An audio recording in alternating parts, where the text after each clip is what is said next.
Halo teman-teman semua, perkenalkan nama saya Don Tabianto. Thank you teman-teman udah mau setia dan bahkan udah mau belajar lebih dalam di kelas Homecoming. Yang pasti teman-teman, hari ini kita akan belajar dan mungkin teman-teman ada yang udah pernah ikut kelas ini. Hari ini kita akan belajar dan mungkin gak sekedar belajar kali ya, bukan kayak belajar Alkitab atau belajar kayak sekolah, tapi kita akan lebih mengenal bagaimana Overcomer itu terbentuk, bagaimana awal mula perjalanan Overcomer, dan terutama perjalanan dari gembala kita Pastor Berry. Mungkin teman-teman semua udah lihat Pastor Berry tadi pelayanan, dan kita udah juga lihat mungkin beberapa teman-teman semua udah lihat, wah Overcomer ini ramai banget nih. Nah, hari ini saya akan menjelaskan beberapa hal yang bisa jadi pengetahuan buat teman-teman juga, dan ini yang jadi awal mulanya kok bisa ya Overcomer jadi sekeren ini gitu. Dan awal mulanya Overcomer itu terbentuk tahun 2008 teman-teman. Jadi hari itu Overcomer bukan gereja yang besar, bahkan tempat yang kita tempatin sekarang ini bukan tempat pertama kita, dan ini mungkin tempat yang udah kesekian kalinya kita pindah. Hari itu kita pertama kali di Baramulti, terus kemudian kita pindah ke restoran Fajar yang dekat daerah Jakarta Barat lah. Nah, di situ pun banyak kejadian, ada yang sampai waktu itu kebakaran karena gensetnya rusak dan many things. Tapi saat itu terjadi, ya teman-teman lihat nggak ada satupun dari mungkin kakak-kakak EXO, kakak-kakak Overcomernya ada yang berhenti gitu. Sampai hari ini dari 2008 sampai hari ini mereka tetap setia. Dan hari itu dari Fajar akhirnya pindah ke Gajah Mada, terus pindah lagi ke CP, pindah lagi ke Dan Mogot, baru pindah ke tempat ini yang sekarang di Tanjung Duren.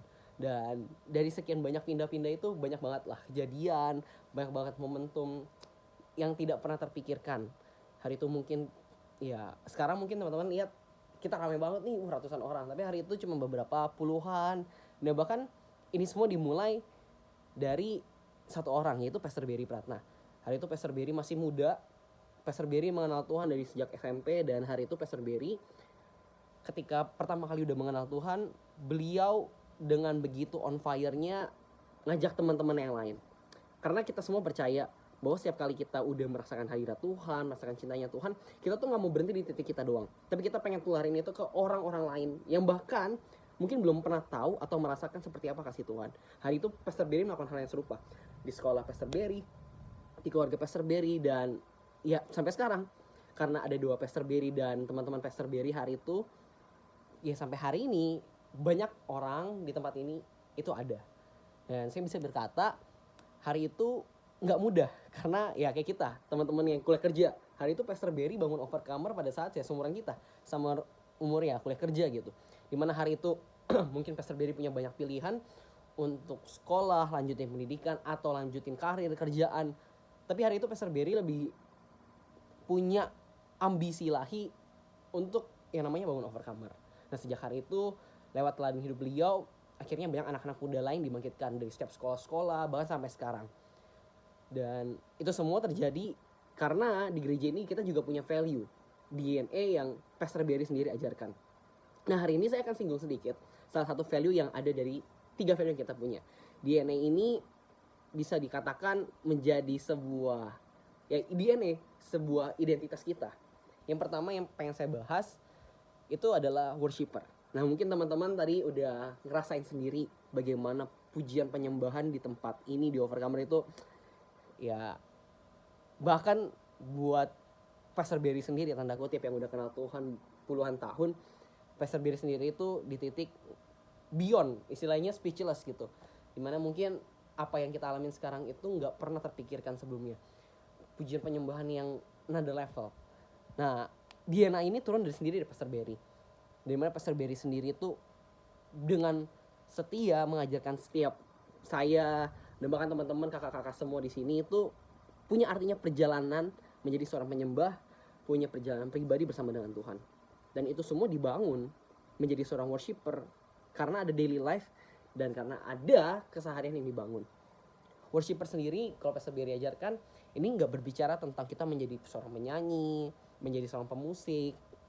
Mungkin itu iya, tapi worshiper punya arti yang lebih dalam, di mana sikap hati kita punya kerinduan untuk benar-benar berserah kepada Tuhan. Dan mungkin worshiper ini sendiri juga menjadi arti buat setiap kami, itu artinya sebagai pendoa, dimana kita nggak lagi bergantung dengan diri kita sendiri, dimana kita tahu apa yang kita miliki saat ini itu semua dari Tuhan.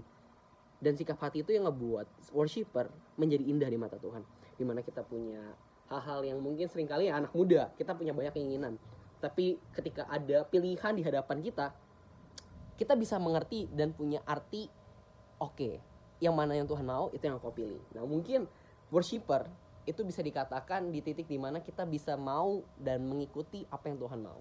Dan hari itu juga buat setiap kita belajar menjadi worshiper mungkin akan susah kalau kita seandainya pasang standar langsung tinggi-tinggi. Kayak Pastor Berry berkata, kayak orang baru pertama kali kenal Tuhan tiba-tiba langsung mau nyembah Tuhan 24 jam. Ya mungkin beberapa orang bisa, tapi nggak semua orang bisa. Ada yang namanya dibangun. Nah manusia roh, kalau kita katakan, itu perlu dibangun. Nah dibangunnya apa? Ada yang namanya lewat saat teduh, ya, seperti yang dikatakan. Lewat setiap hari kita bangun hubungan, doa, kita mau menyembah Tuhan dengan lagu pujian penyembahan, atau bahkan sampai di titik ya baca Alkitab dan banyak hal.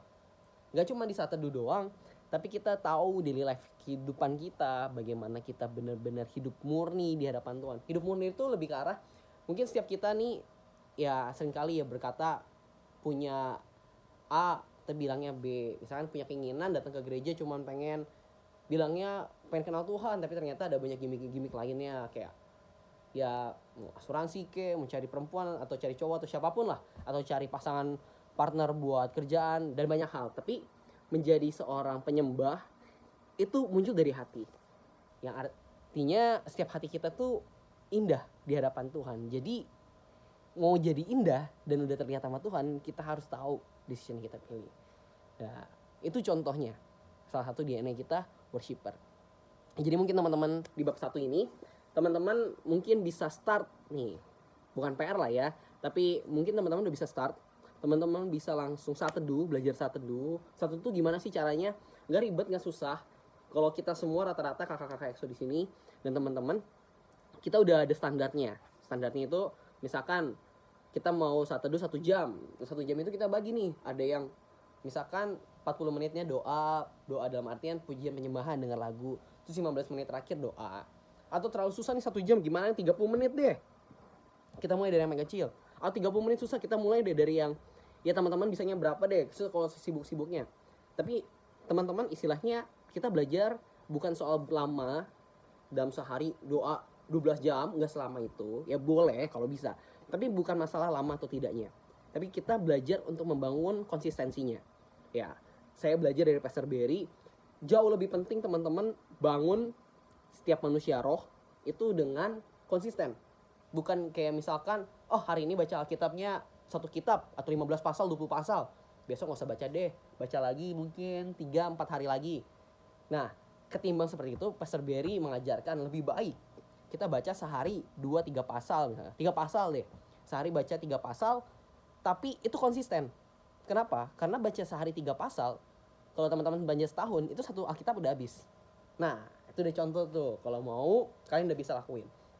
Tapi selain itu juga teman-teman, yang pasti membangun manusia roh itu butuh yang namanya kesabaran, ketaatan, sama konsistensi. Jadi ya PR pertama tuh mungkin teman-teman udah bisa mulai start saat teduh. Dan yang kedua, nanti teman-teman belajar juga nih kalau teman-teman lihat pada saat ada yang khotbah, mau itu Pastor Berry atau siapapun, hamba Tuhan dari luar, atau mungkin ada teman-teman dari EXO yang sharing, kita punya culture yaitu strong in the word of God. Nah, strong in the word of God ini sendiri, kita belajar untuk menghargai setiap firman Tuhan, di mana nanti kita akan catat setiap khotbahnya. Yaitu teman-teman bisa start juga tuh nanti bawa buku catatan dan saat teduh. Nah, anyways, nanti saya akan kirim juga playlist yang dari Pastor Berry. Ini beberapa lagu yang Pastor Berry pakai sendiri untuk di saat teduh beliau. Oke? Thank you teman-teman semua buat hari ini.